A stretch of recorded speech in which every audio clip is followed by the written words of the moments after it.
Hi friends, I am Charul and welcome to my channel देश या विदेश Canada. I hope आप सब लोग अच्छे होंगे और मज़े में होंगे।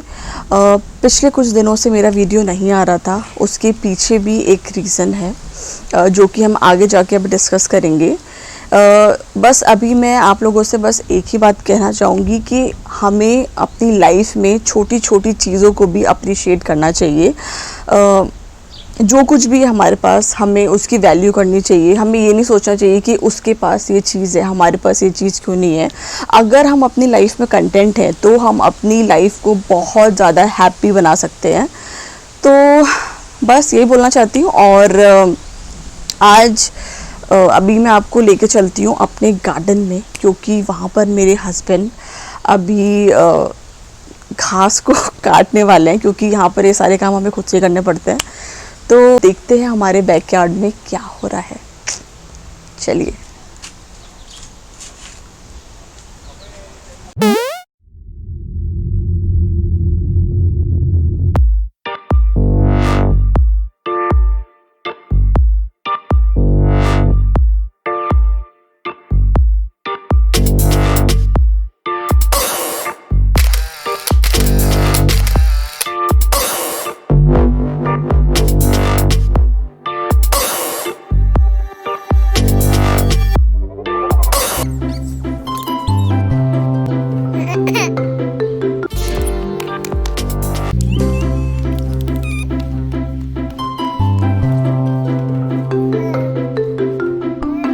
तो दोस्तों पिछले कुछ दिनों से मैं थोड़ी अपसेट थी सुशांत सिंह राजपूत की वजह से, जो अभी उसके साथ एक ट्रैजिक इंसिडेंट हुआ।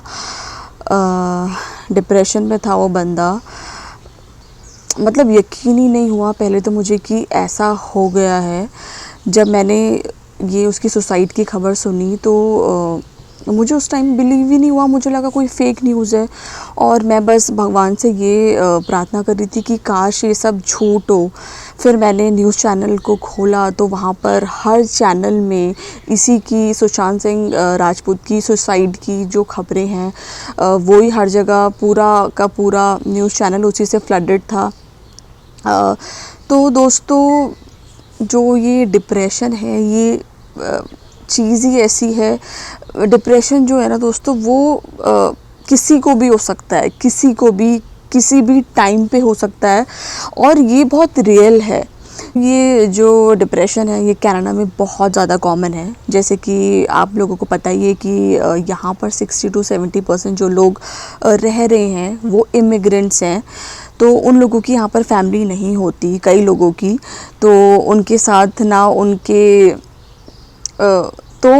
ना सुख ना दुख को बांटने वाला कोई होता है यहाँ पर। और मैं तो कहूँगी कि लकी हैं वो लोग जिनकी फैमिली उनके साथ है, तो एटलीस्ट वो उनके साथ टाइम स्पेंड कर सकते हैं और अपने दुख, अपनी फीलिंग्स, अपनी हैप्पीनेस उनके साथ शेयर कर सकते हैं। तो वही सारी चीज़ें थी। तो ये सुशांत की जो न्यूज़ थी ये मुझे बहुत ज़्यादा डिस्टर्ब कर रही थी, और मेरा मन ही नहीं हुआ कुछ भी शूट करने का। मैं 4 या 5 दिन तक उसी के ही बारे में सोच रही थी कि इतना ज़्यादा सक्सेसफुल इंसान, इतना टैलेंटेड, उसके पास क्या नहीं था। उसके पास सब कुछ था, डिस्पाइट उसको डिप्रेशन हुआ, और उसका चेहरा इतना ज़्यादा हंसता हुआ था। कोई इंसान सोच नहीं सकता कि उस चेहरे के अंदर इतना ज़्यादा गम का समंदर छुपा हुआ है। तो वही है, बस किसकी लाइफ में क्या चल रहा है हमको नहीं पता, सबके अपने स्ट्रगल्स होते हैं। मैं तो बस यही प्रे करती हूँ कि भगवान करे उसकी आत्मा को शांति मिले, और उसके जो परिवार वाले हैं उनको भगवान हिम्मत दे इस लॉस से ओवरकम करने के लिए। तो बस मुझे दोस्तों यही लगता है, मैं इन सब चीज़ों से, अब होता है ना कि जैसे जैसे हम लोग सीखते हैं दुनिया के बारे में, लाइफ के बारे में, तो बस मुझे तो अब यही समझ में आता है कि हमारे पास जो कुछ है बस उसी के लिए हमें भगवान का शुक्रिया अदा करना चाहिए। हमें रोज़ सुबह उठ के भगवान को थैंक यू बोलना चाहिए, हमें एक और दिन देने के लिए। बहुत सारे लोग ऐसे भी होते हैं जिनको अगला दिन देखना तक नसीब नहीं होता है। तो बस छोटी छोटी चीज़ों में हमें खुशियाँ देखनी चाहिए, आपस में एक दूसरे के साथ उस खुशियों को बांटना चाहिए। और पिछले कुछ दिनों से मैंने अपने एंशिएंट टेक्स्ट जैसे कि भागवत गीता, रामायण, महाभारत को पढ़ना स्टार्ट करा है। और यकीन मानिए दोस्तों, इससे आपका दुनिया को देखने का नज़रिया एकदम चेंज हो जाएगा।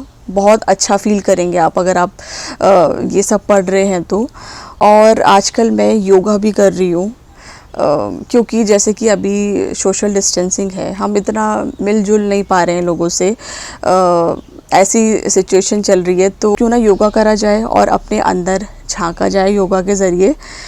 तो इससे मुझे बहुत ज़्यादा रिलैक्स फील होता है और मुझे सारी जो स्ट्रेस होता है लाइफ का, सारी टेंशन जो होती है, योगा करके एकदम से गायब हो जाती है। तो बस ये कुछ कुछ चीज़ें हैं, हमें अपनी लाइफ में अगर हम करेंगे तो हम अपनी लाइफ को एक बेटर, मुझे ऐसा लगता है कि लाइफ में ना पैसा है वो इतना ज़्यादा मायने नहीं रखता।